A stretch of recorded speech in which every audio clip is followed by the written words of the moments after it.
늘 믿음이 연약한 것 같습니다. 아버지, 정말 나 자신의 정말 삶에 지쳐 남을 돌아보지 못하고 정말 이웃을 돌아보지 못하고 이웃을 사랑하지 못함을 아버지 고백합니다. 아버지 하나님이여 더 큰 믿음 허락하여 주시옵소서. 어린아이와 같은 신앙에 머무르지 아니하게 도와주시옵시고 정말 하루하루 성장해가는 아버지여 그런 믿음의 자녀가 될 수 있도록 주님 더욱더 큰 믿음을 허락하여 주시옵소서.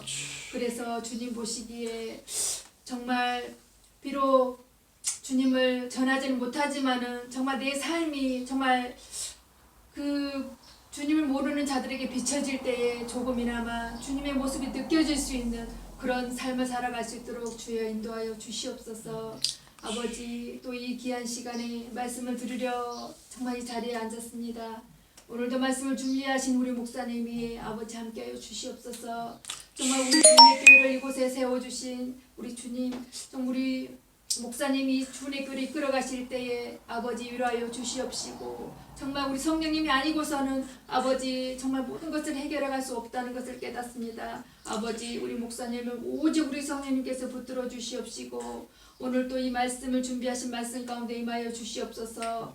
많은 수가 모여서 정말 귀한 말씀을 들으면 좋겠지만은 아버지 그러지 못한 정말 현실에 있습니다. 아버지 하지만 아버지 이 예배가 어느 예배보다도 귀한 예배임을 깨닫습니다. 이 말씀 가운데 친히 우리 성령님께서 함께하여 주시옵소서. 또 군에 있는 사랑하는 정말 자녀들이 있습니다. 아버지 주님께서 정말 그들에게도 정말 오늘 정말 그곳에서 주님을 예배할 수 있는 귀한 심령들 될 수 있게 도와주시옵소서. 주님께서 오늘 또 이 예배에 함께 하심을 믿사오며 예수님의 이름으로 기도드렸사옵나이다. 아멘. 하나님 말씀 로마서 12장입니다. 로마서 12장.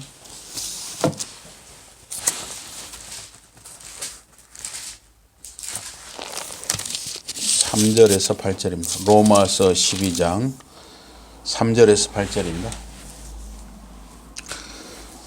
로마서 12장 3절에서 8절. 너희는 이 세대를 본받지 말고 오직 마음을 새롭게 함으로 변화를 받아 하나님의 선하시고 기뻐하시고 온전하신 뜻이 무엇인지 분별하도록 하라. 내게 주신 은혜로 말미암아 너희 각 사람에게 말하노니 마땅히 생각할 그 이상의 생각을 품지 말고 오직 하나님께서 각 사람에게 나누어 주신 믿음의 분량대로 지혜롭게 생각하라. 우리가 한 몸에 많은 지체를 가졌으나 모든 지체가 같은 기능을 가진 것이 아니니 이와 같이 우리 많은 사람이 그리스도 안에서 한 몸이 되어 서로 지체가 되었느니라. 우리에게 주신 은혜대로 받은 은사가 각각 다르니 혹 예언이면 믿음의 분수대로, 혹 섬기는 일이면 섬기는 일로, 혹 가르치는 자면 가르치는 일로, 혹 위로하는 자면 위로하는 일로, 구제하는 자는 성실함으로, 다스리는 자는 부지런함으로, 긍휼을 베푸는 자는 즐거움으로 할 것이니라. 아멘. 오늘 말씀 제목은 이 섬기고 세우는 신자입니다. 섬기고 세우는 신자. 내게 주신 은혜로 너희 각 사람에게 말하느니 마땅히 생각할 그 이상의 생각을 품지 말고 오직 하나님께서 각 사람에게 나눠주신 믿음의 분량대로 지혜롭게 생각하라 그랬습니다. 우리가 이제 가끔 그런 말을 듣죠. 분수에 맞게 살아라. 분수에 맞게 처신해라. 그런 말을 우리가 들으면서 삽니다. 바울 사도는 자신이 사도로 임명된 것을 하나님의 은혜로 돌리고 있습니다. 그래서 여기 이 생각한다 하는 말이 4번이나 나옵니다. 이 3절, 이 본문 3절에 생각한다 하는 말이 4번이나 나오는데 이 생각한다 하는 말이 헬라어로 프로네인. 생각하다는 말인데, 신자는 자신을 너무 높게 평가해도 과대평가죠. 또 지나치게 낮게 여겨도 과소평가죠. 과대평가도 과소평가도 좋지 않아. 그냥 있는 그대로 받아들이는 거. 그게 좋은 것입니다. 나 자신에 대해서도 있는 대로, 있는 그대로 받아들이고 상대방에 대해서도 있는 그대로 받아들이는 거. 그게 가장 자연스럽고 좋은 것입니다. 분수에 맞게 건전하게 또는 지혜롭게 생각하고 처신하라는 것입니다. 이런 말씀 여러분 들어보셨을 거예요. 속담. 송충이는 솔잎을 먹고 누에는 뽕잎을 먹어야 한다. 한 번씩은 다 들어봤을 거예요. 또 뱁새가 황새를 쫓아가면 가랑이가 찢어진다. 이런 속담도 다 한 번씩 들어보셨을 거예요. 이 오리는 물에서 놀아야 한다. 오리는 물에서 놀아야 해요. 오리가 이 산속이나 들판에서는 잘 적응하기 어려워요. 오리는 물을 만나야 돼. 물. 오리는 헤엄을 잘, 물갈퀴도 있고 물에 잘 뜨도록 이 털에 다 기름이 매겨져 있잖아요. 기름이. 사슴은 숲속에서 뛰어다녀야 됩니다. 사슴은 숲속에서 뛰어다녀야 돼. 그래야 마음껏 뛰어놀고 노는 것이죠. 먹고 노는 것이죠. 독수리는 하늘을 날아야 돼요. 독수리를 어디 이런 우리에다 가다 놓으면 얼마나 답답하겠습니까? 사람마다 각자 하나님께서 주신 은사 그리고 믿음의 분량이 있는 것입니다. 이 4절에 우리가 한 몸에 많은 지체를 가졌으나 모든 지체가 같은 직분을 가진 것이 아니다 그랬습니다. 우리 몸에 피부, 털, 손톱, 코, 눈, 귀, 입, 팔, 다리, 또 안에 심장, 신장, 대장, 소장 모두 다 다른 기능을 하고 있습니다. 모두가 다 똑같은 기능을 하면 오히려 사람의 몸은 제대로 살아가기 어렵습니다. 사람들이 다 똑같이 생각하고 똑같이 행동하면 오히려 그런 사회는 참 힘들어지는 거예요. 다 대통령 노릇하면 누가 소를 키우겠어요? 누가 밭을 갈겠어요? 누가 운전대를 잡겠습니까? 그래서 다 똑같다. 사실은 그렇게 좋은 게 아닙니다.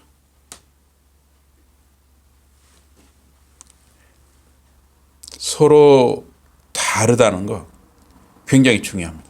서로 다르다. 또 그걸 인정하는 것도 참 중요합니다. 이와 같이 우리 많은 사람이 그리스도 안에서 한 몸이 되어 서로 지체가 되었느니라. 고린도전서 12장에서도 보니까 너희는 그리스도의 몸이요 지체의 각 부분이라. 나사렛 예수를 주님으로 믿는 신자는 그리스도 안에서 한 몸입니다. 우리는 그리스도의 몸입니다. 그리스도는 우리의 머리입니다. 우리는 각기 다른 지체이기 때문에 서로 의지하면서 살아가는 거예요. 손, 발, 눈, 코, 귀, 입 모두 서로 도움을 주고 또 받으며 사는 거예요. 사람도 마찬가지로 우리 사람과 사람 사이에도 사실은 다 서로를 도와주고 있는 거예요. 도와주고 있어요. 예. 서로가 서로를 도와주면서 사는 거예요. 우리 유일성도님도 사실은 도움을 받기도 하시면 도와주는 거예요. 예를 들면 거기 다니시는 거, 학교 다니시는 거 있잖아요. 아무도 거기 학교를 안 다닌다고 해봐요. 거기 문 닫아야겠죠. 그러니까 거기 가서 앉아 계시기만 해도 도와주시는 거예요. 도와주시는 거예요. 교회도 마찬가지죠. 교회가 아무도 안 와봐요. 문 닫아야죠. 그래서 우리는 서로 도움을 받기도 하지만 또 도와주는 거예요. 우리가 이 땅에서 이 사회 속에서 살아가는 그 자체가 사실은 도와주는 거예요. 그래서 이 요새는 그 시골 학교들이잖아요.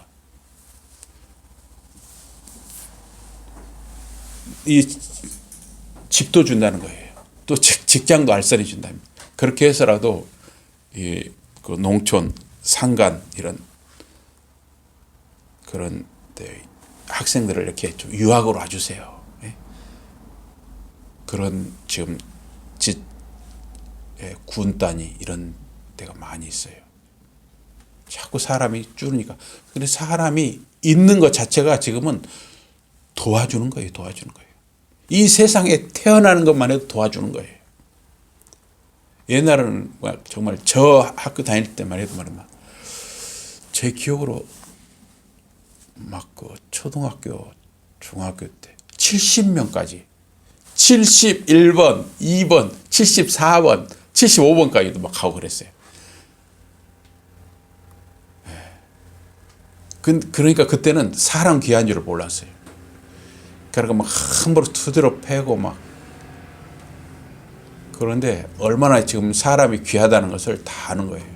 사람이 줄어드니까 사람이 귀하다는 걸 아는 겁니다. 또 역사는 여러 가지나 모든 사람 가운데서 역사하시는 하나님은 같으니 고린도전서 12장에 그랬어요.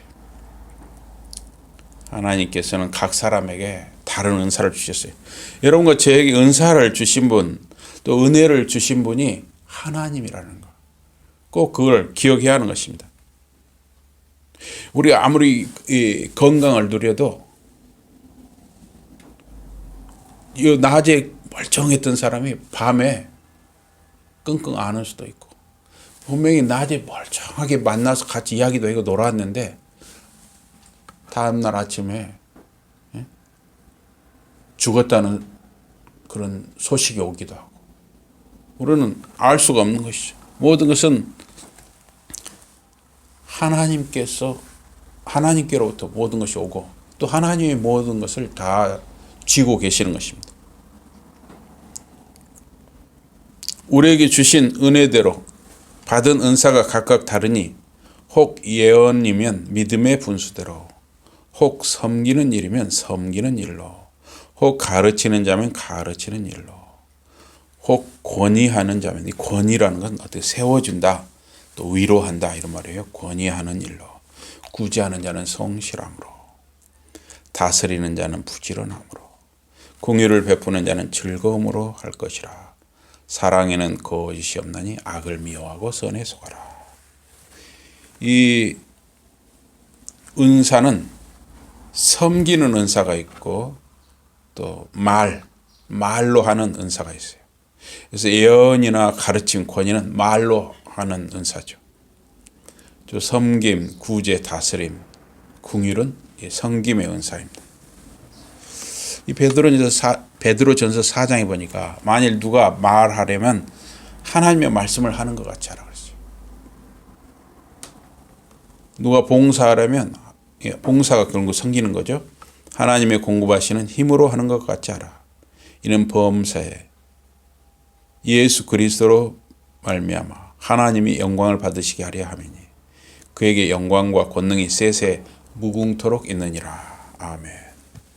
사도 베드로 역시 은사를 말씀과 봉사, 즉 섬김으로 나누고 있습니다. 말씀의 은사를 가진 사람은 하나님의 권위를 드러내야 하는 것입니다. 하나님의 권위는 말씀을 잘 이해하고 말씀 본래의 의미대로 잘 전달되어야 하나님의 권위가 드러납니다. 또 말씀 전달자의 삶, 인격이 본받을 만 해야 하는 것이죠. 그래야 하나님의 권위가 드러납니다.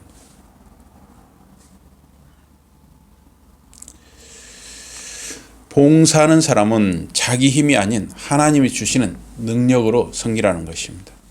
자기 자랑, 교만이 나오지 않도록 조심해야 하는 것입니다. 이 말씀과 섬김의 목적은 예수 그리스도를 통해서 하나님이 영광을 받으시게 하는 것입니다. 우리가 예수 그리스도 안에서 하루하루 살아가는 것은 다 하나님께 영광을 돌리기 위함입니다. 너희는 사도들과 선지자들의 터 위에 세우심을 입은 자라. 그리스도 예수께서 친히 모퉁이 돌이 되셨느니라.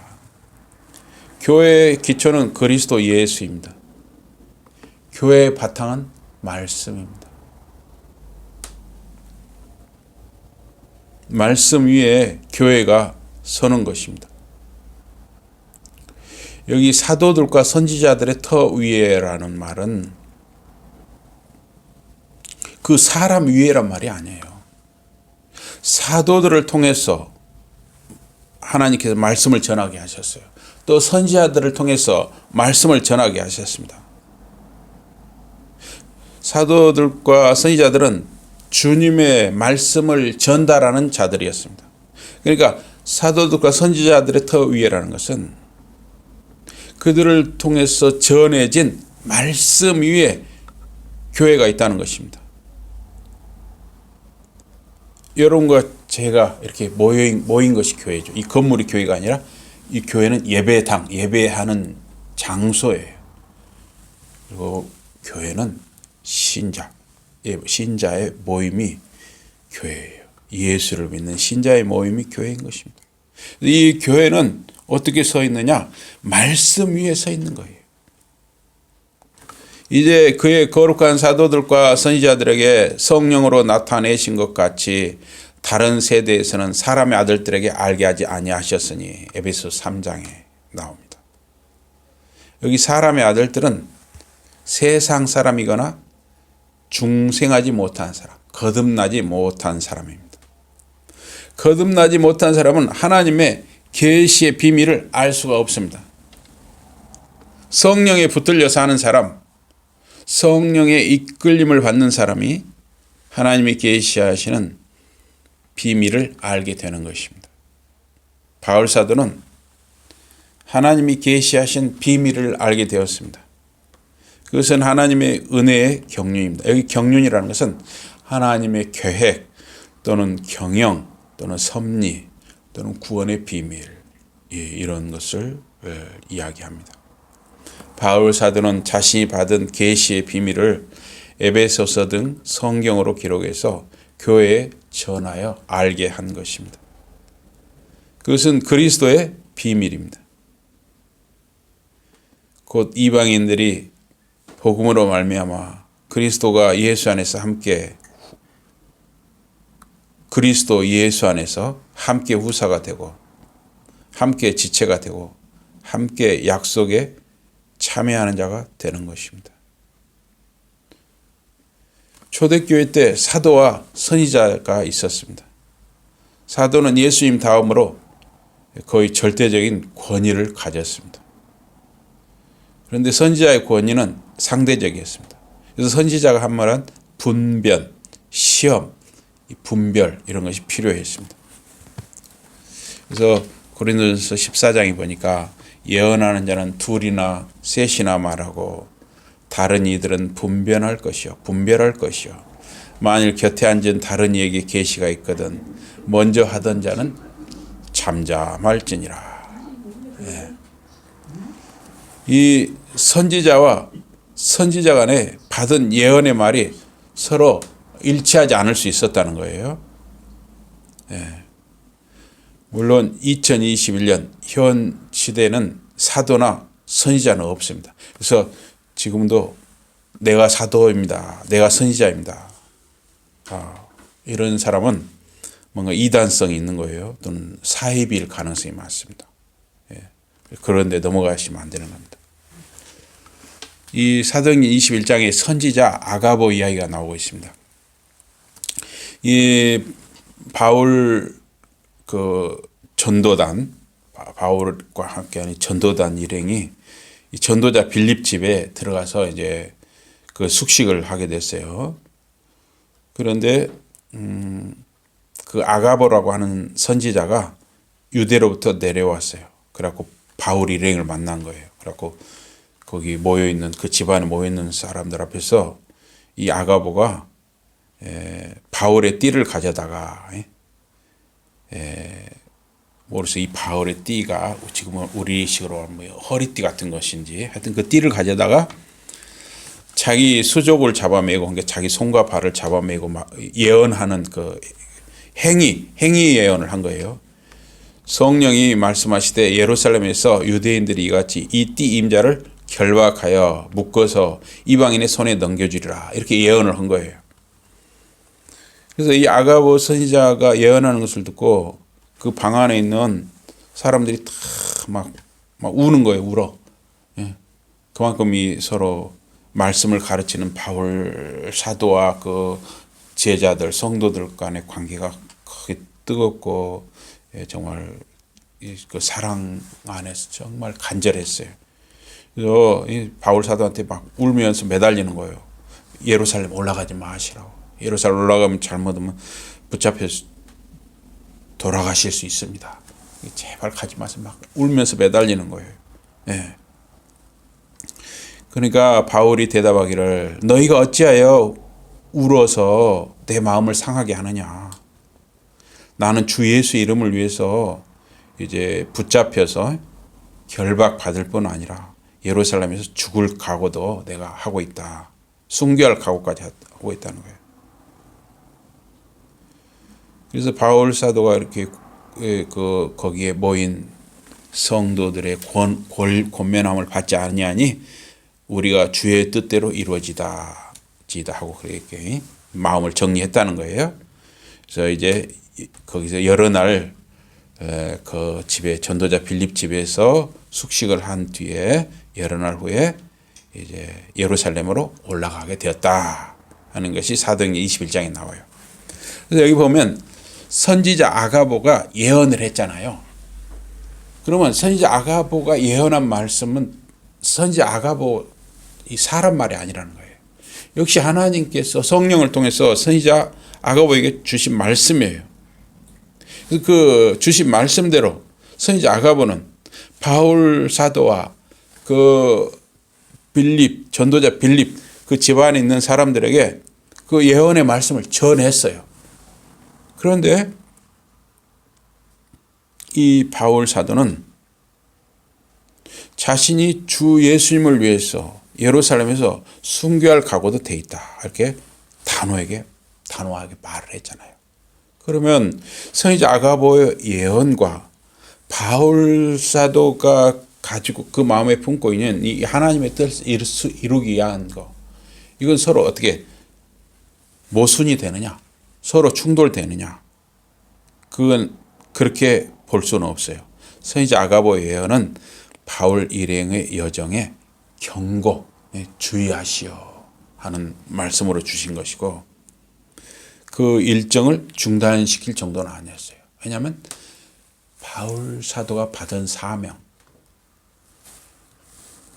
예루살렘으로 올라가서 설사 순교당하더라도 주 예수가 그리스도라고 증거하고 그곳에서 하나님의 뜻을 이루어 드리는 것, 이것이 더 크다고 봤기 때문에 바울 사도는 순교를 각오하고 예루살렘으로 올라간 것이죠. 그러니까 선지자 아가보의 예언과 바울 사도의 그 하나님의 뜻을 이루고자 하는 그 사명, 그 의지는 서로 충돌하지 않는 것입니다. 그래서 사도들의 권위는 믿고 순종해야 하는 아주 보편적인 것이었어요. 그런데 선지자들은 지역 교회의 상황에 대해서 말을 했어요. 그래서 사도들의 영감은 지속적이고 보편적인 것이라고 할 수 있어요. 모든 사람들이 적용이 돼요. 그러나 이 선지자들이 받은 영감 다 성령님께서 주신 것이지만 선지자들의 영감은 필요시에 주어지는 임시적인 것이었다는 거죠. 그 지역 교회에 바울은 이 예언의 은사를 사용할 때 믿음의 분수대로 하라 이렇게 말을 했습니다. 선지자는 자신이 받은 영감에 대해서 확신하는 것만 말하라는 거예요. 선지자 자신의 말 또는 생각을 덧붙이지 말라는 것입니다. 구약 시대에도 보면 거짓 선지자가 많이 있었어요. 그리고 그거는 성령님께서 주신 말이 아닌데 성령님께서 주신 것처럼 거짓으로 하나님께 받았다 해가지고 자기 말인데 거짓말하는 선지자들이 있었어요. 지금도 이렇게 말씀을 전할 때 이 하나님의 말씀만 잘 자기가 먼저 소화를 해서 잘 이렇게 전달하면 되는데 자기 말을 하는 경우가 있어요. 어떻게 보면 이 강단에서 말씀을 전하는 것도 일종의 예언이라고 할 수 있거든요. 말씀 선포도 예언이라고 할 수 있는데 이 말씀 선포가 사람의 말이 자꾸 전해지면 안 되는 것이죠. 하나님께서 이 하나의 말씀을 통해서 주신 것만을 전해야 하는 것이죠. 그래서 선지자가 전하는 그 말씀, 메시지 속에는 그 내용이 기독교 신앙의 그 테두리 안에 있어야 한다는 거예요. 그걸 벗어나면 안 되는 것입니다. 혹 섬기는 일이면 섬기는 일로, 혹 가르치는 자면 가르치는 일로. 섬기는 일은 이 디아코니아입니다. 예루살렘에서 사도들의 말씀 사역이나 또 일곱 집사, 그 안수 집사들이 빵을 나누어주는 이 구제도 다 이 디아코니아였어요. 디아코니아는 이 섬김이라는 말이었습니다. 권위하는 자면 권위하는 일로. 이 권위한다는 말은 파라칼레오인데 격려한다, 권면한다, 위로한다, 화해한다, 위안한다, 이런 말이에요. 그래서 권위자, 격려자의 대표는 사도행전의 그 바나바라고 할 수 있어요.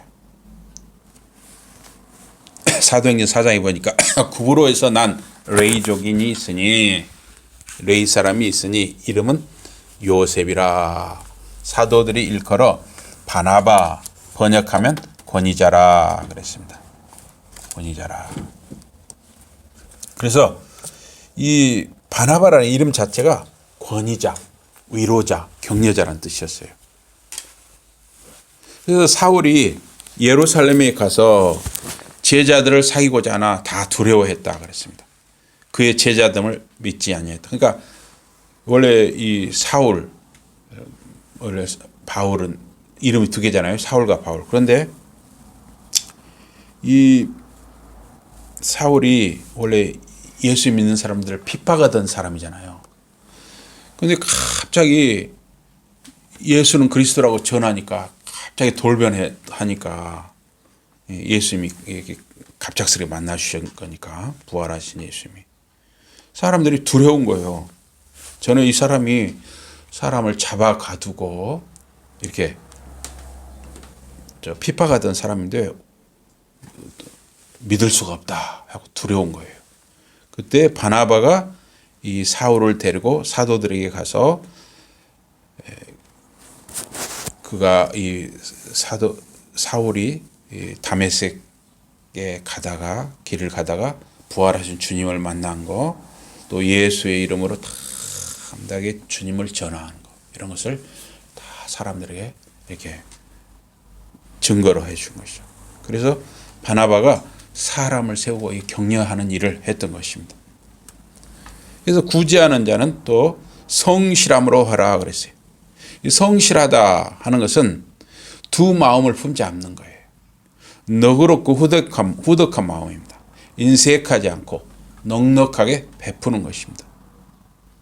또 어떤 다른 불순한 마음을 갖지 않고 진실하게 베풀어야 한다 하는 것입니다. 그래서 일곱 안수 집사를 세운 것은 공평하게 나누거나 관리하기 위함이었어요. 이 사도행전에 보니까 초대교회 성도들 중에 과부나 가난한 자들 중에 구제에 빠지거나 차별 이런 것에 대한 불평이 생겼습니다.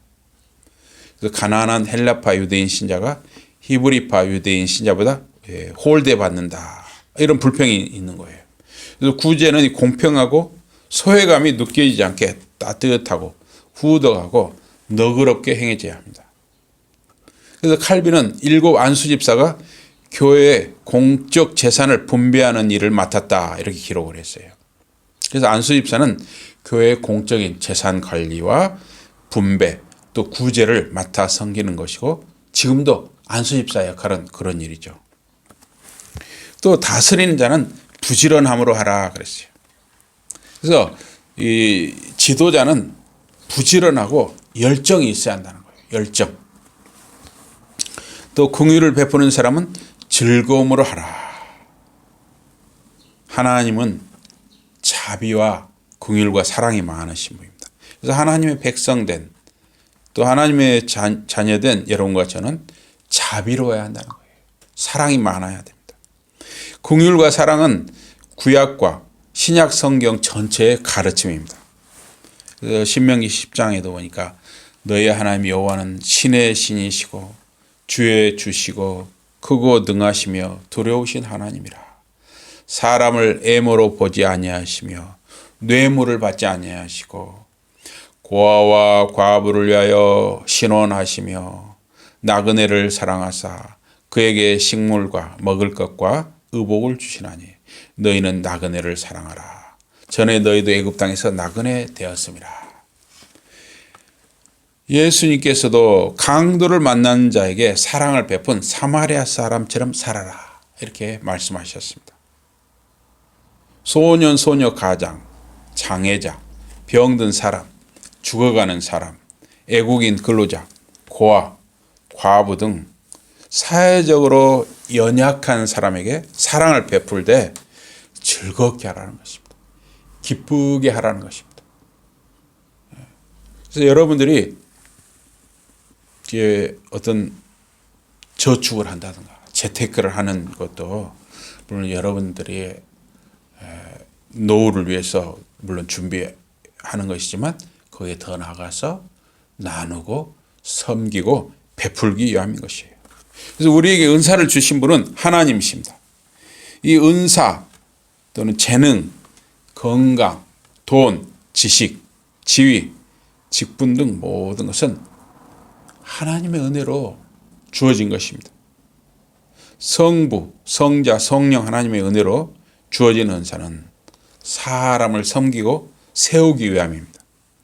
또 교회에 덕을 세우는 것입니다. 각 신자에게 주어진 은사는 다 다양합니다. 서로 다름을 인정하고 각자의 은사를 존중하는 것. 그것이 바로 교회의 모습인 것입니다.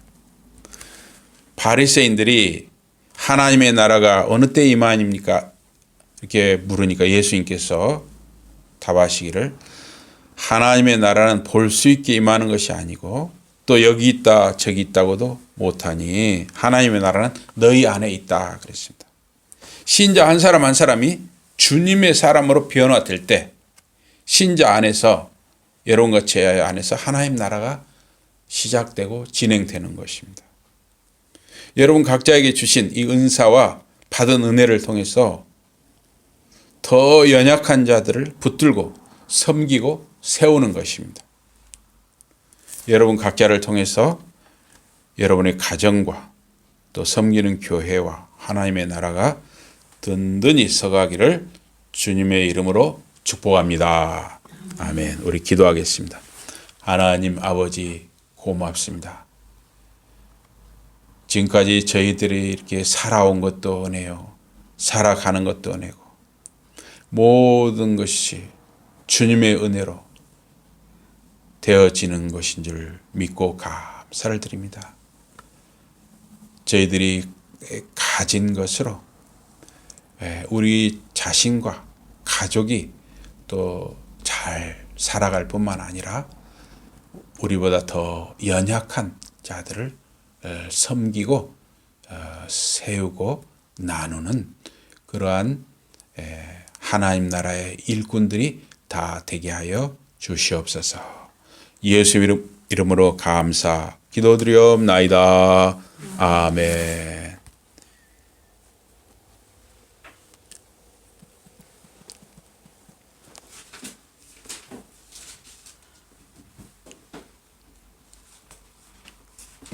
우리 찬송 25장입니다. 찬송 25장.